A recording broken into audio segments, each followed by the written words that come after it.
Hello everyone, friends. In this video, we're going to talk about a situation where a girl suddenly says to you, "Listen, let's take a break. I need some time to think." What does this really mean? Let's break it down point by point. Point number one. All the executive power in the relationship already belongs to the woman. In other words, she's the one who decides whether or not you'll keep communicating. Whether you take a break or stop communicating altogether is up to her. In other words, you've already missed the first warning signs. The signs that you lost your strong position, that your value in her eyes has dropped to a minimum and you didn't respond in any way. Point number two. She has no fear of losing you. A woman would never say something like that if she thought it might make you walk away from her. In other words, you've already given her a reason to think that you'll feel bad without her. Point number three. She doesn't see you as a strong man. That's for sure.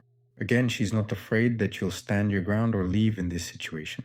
No, she's sure that you'll just sit and obediently wait while she supposedly thinks things over. Point number four. In reality, she's planning to leave now. But in the most painless way for herself. That's the key point, friends. No one is actually planning to think about anything. You can be sure that when a girl tells you she's not sure about her feelings, that she needs time to think, that you should take a break, she's already told her friends, I don't want to be with Kolya. Why in the most painless way for herself? Because abruptly cutting off contact is uncomfortable. And that's why it kind of gets dragged out over time.